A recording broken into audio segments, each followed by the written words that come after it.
Hi, I am in study room 117 today, and we are discussing basic principles of chemotherapy.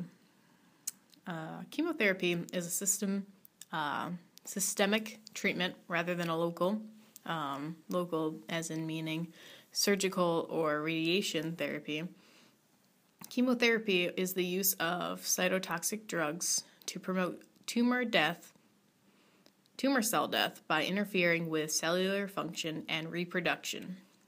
There are different classifications for the drugs used in chemotherapy. There's 3 of them. Cell cycle nonspecific, phase nonspecific. In this phase, drugs that damage cells regardless of cycle. Effective in large tumors with low growth fraction. Growth fraction is the fraction of cells in a tumor mass that are in the reproductive cycle.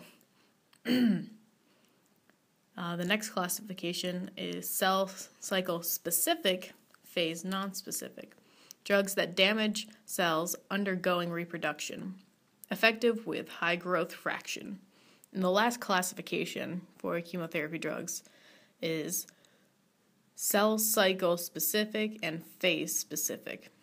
Drugs that work to damage cells only in specific phase of reproduction, effective with high growth fraction.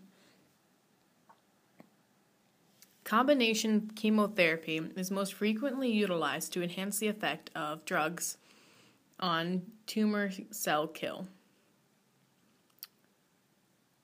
This combination chemotherapy results in increased tumor cell kill. Drugs have different mechanisms of action and work at different sites in the cell cycle. This works because drugs have different spectrum of clinical toxicity, and there's no overlapping toxicity. Therefore, drugs have an additive effect on tumor, but not on the patient.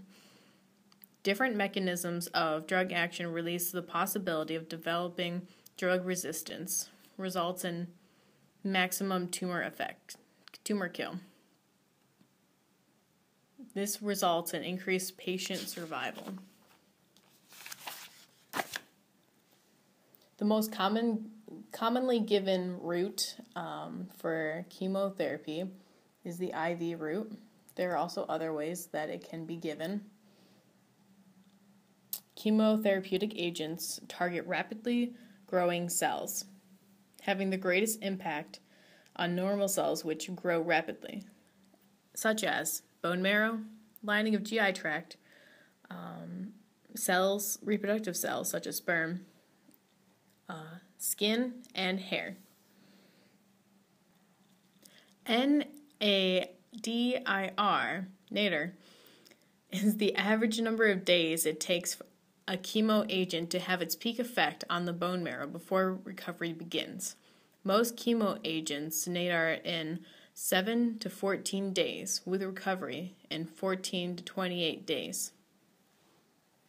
The basic idea of chemotherapy is that the chemotherapeutic drugs will kill a percentage of the cancer cells each time it is administered. Therefore, administration of multiple courses of time is necessary to destroy a maximum number of cancer cells. Ideally, will kill all the cells down to a certain number that the body's immune system can then eradicate the remainder. Chemotherapy doses need to be given at sufficient doses to achieve maximum tumor kill. Bone marrow suppression can limit the amount and frequency of administration. It is important to give granulocyte stimulating factors so that white blood cells will not fall below critical value that would necessitate holding the next chemo dose. And you can also do the same for red blood cells and platelets. These are the basics about chemotherapy. In the next video, I'll probably talk about radiation therapy, and later on in a video, talk about the issues and problems that arise with chemotherapy and radiation therapy.